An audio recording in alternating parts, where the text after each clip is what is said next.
नमस्कार, मेरा नाम है डॉक्टर पुरु धवन और आज इस वीडियो में आप सभी जानेंगे कि किस तरह से एंड स्टेज यानी जहाँ पे किडनी फिफ्थ स्टेज में पहुँच जाती है, जहाँ पे क्रिएटिनिन लेवल 10, 11, 12 पहुँच जाता है, उससे भी ऊपर जा रहा है, उसे किस तरह से मैनेज किया जाता है। तो अक्सर जब किडनी फेलियर के पेशेंट बहुत हाई लेवल पर आ रहे होते हैं, 11, 12, 13 के लेवल पर आ रहे होते हैं, तो अक्सर वो कहते हैं कि डॉक्टर साहब मुझे डायलिसिस नहीं करवाना। वहाँ पर पेशेंट को मैनेज करना बहुत मुश्किल हो जाता है। वहाँ पर हमें सिर्फ लेवल्स नहीं देखने होते, वहाँ पे हमें बहुत कुछ देखना पड़ता है पेशेंट की बॉडी के अंदर। तो उसी को आज हम थोड़ा डीप से समझने की कोशिश करेंगे। तो पहली चीज़ जो हमें जज करनी होती है वो ये देखना होता है कि किडनी किस वजह से खराब हो रही है।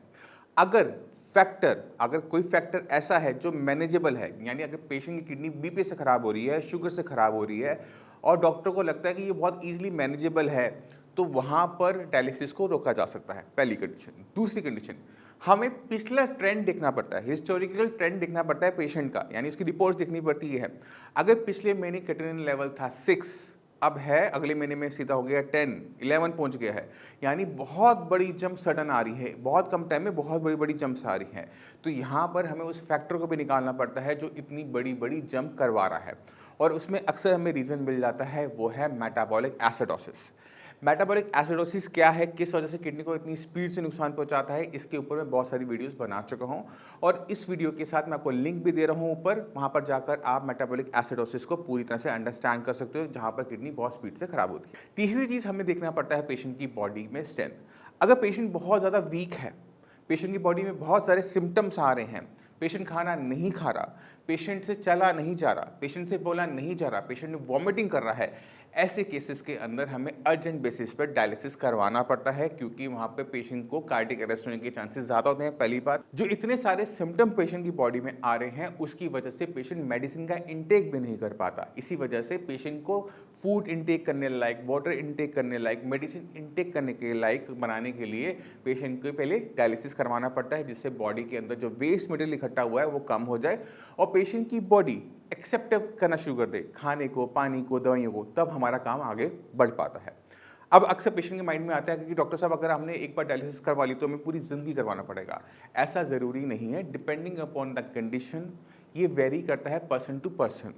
कुछ पेशेंट्स में हमें बिल्कुल नहीं करवाना पड़ता, कुछ पेशेंट्स में हमें बार बार करवाना पड़ता है, कुछ पेशेंट में हमें रुक रुक के करवाना पड़ता है कि उनकी बॉडी किस तरह से बिहेव कर रही है। तो ये थी 3 इंपॉर्टेंट चीज़ जिसके ऊपर, जिस क्राइटेरिया के ऊपर हम किसी पेशेंट को जज करते हैं। तो अब हम शुरुआत करते हैं एग्जाम्पल से। कुछ एग्जाम्पल देता हूँ, आप खुद भी जज करने की कोशिश करना, मैं भी आपकी हेल्प करूँगा कि किस पेशेंट को किस तरह से हैंडल करना चाहिए। अब मैं आपको कुछ एग्जाम्पल दूंगा, उन एग्जाम्पल को अंडरस्टैंड करते हुए आप भी मेरे साथ जज करने की कोशिश करना कि किस पेशेंट को हम सबसे पहले चीज़ क्या करेंगे। तो इमेजिन करो कि एक पेशेंट है, मेल है, एज है 30 ईयर्स, क्रिएटिनिन लेवल है 22। पेशेंट आके ये बोल रहा है कि मेरी बॉडी में कोई सिम्टम नहीं है, कोई दिक्कत नहीं है, मुझे सिर्फ हल्की सी वीकनेस महसूस हो रही है। ऐसे पेशेंट में लाइन ऑफ ट्रीटमेंट आप क्या लोगे? आप डॉक्टर नहीं हो, मैं मानता हूँ, बट आप ट्राई कर सकते हो। आपने सोच लिया? अब मैं आपको आंसर देता हूँ। क्योंकि क्रिएटिनिन लेवल 22 है, इतने हाई लेवल के ऊपर, क्योंकि कार्डियक अरेस्ट होने के चांसेस बहुत ज़्यादा हाई होते हैं, क्योंकि जो क्रिएटिनिन है वो आपकी मसल्स में स्पाज्म तैयार करता है, क्योंकि हमारी कार्डियक मसल हर टाइम बीट करती है, हर टाइम कॉन्ट्रैक्ट एक्सपेंड करती रहती हैं। तो कार्डियक आपके हार्ट को ठीक रखने के लिए ऐसे पेशेंट में हमें सबसे पहला काम डायलिसिस वाला ही करना पड़ेगा, जिससे उसका हार्ट सेफ हो जाए। एक बार हार्ट सेफ हो गया तो ऐसे पेशेंट के बाद उस पर ट्रीटमेंट करना आसान होता है। ऐसे पेशेंट को बहुत लंबा टाइम डायलिसिस नहीं करवाना पड़ता, क्योंकि हमने उसकी बॉडी कंडीशन को चेंज कर दिया था। बाकी जो यूरिया था, बाकी जो सिम्टम नहीं थे, वो इसलिए नहीं थे क्योंकि बॉडी स्ट्रांग थी। ऐसे पेशेंट को ट्रीट करना आसान होता है, बट हमें शुरुआत ट्रीटमेंट की करनी पड़ती है ब्लड को साफ करने से। ठीक है, अब चलते हैं दूसरे एग्जाम्पल के ऊपर, सेम सा लेते हैं। एक पेशेंट है जिसका ऑलरेडी ट्रांसप्लांट हो चुका है, उसका क्रिएटिनिन लेवल अब 10-11 पहुंच चुका है। ऐसे पेशेंट के साथ क्या करना चाहिए? उसकी एज भी 30 ईयर है। अब आप खुद सोच के देखो, आपने सोच लिया? अब मैं इसका आपको आंसर देता हूँ।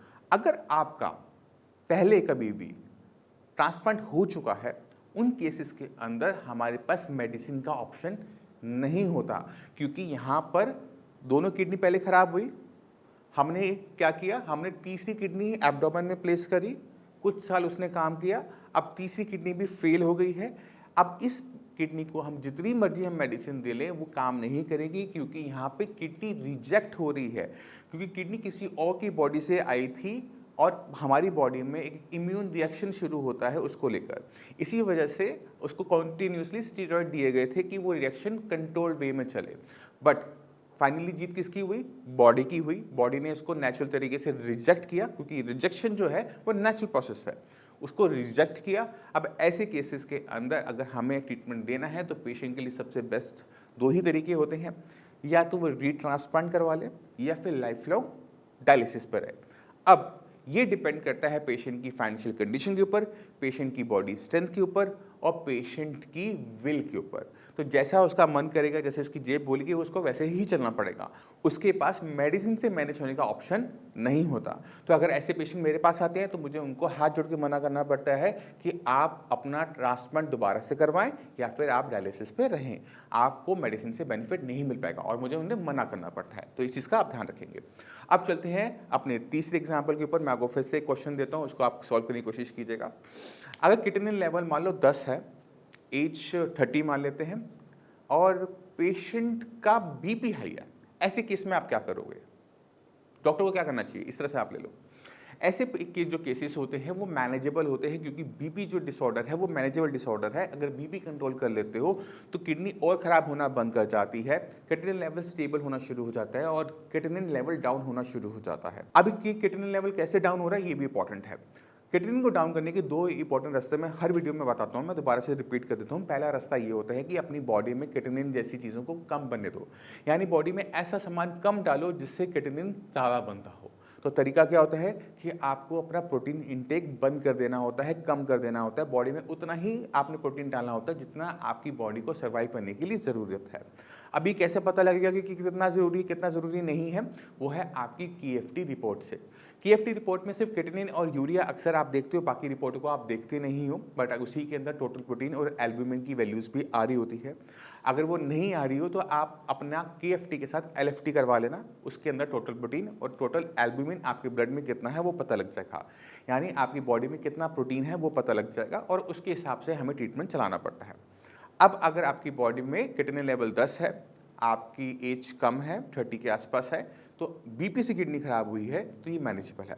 इसी जगह पे अगर हम बीपी को निकाल के डायबिटीज़ डाल देते हैं और क्रिएटिनिन लेवल सेम रखते हैं, एज को थोड़ा सा बढ़ा लेते हैं, 50-60 कर लेते हैं, तो भी ये प्रॉब्लम मैनेजेबल होती है, क्योंकि शुगर को कंट्रोल करना आसान होता है। With the help of insulin, with the help of medicine बहुत आराम से कंट्रोल में आ जाएगा, और इसी की हेल्प से क्रिएटिनिन लेवल डाउन होना शुरू हो जाता है।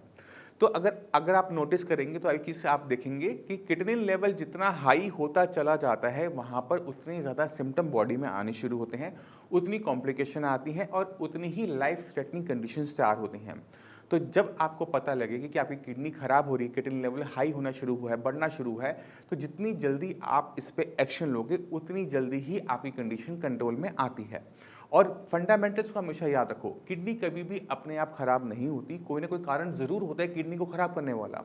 अगर आप उस कारण को कंट्रोल में कर लेते हो तो उस कारण की वजह से किडनी को और कोई नया नुकसान नहीं होता।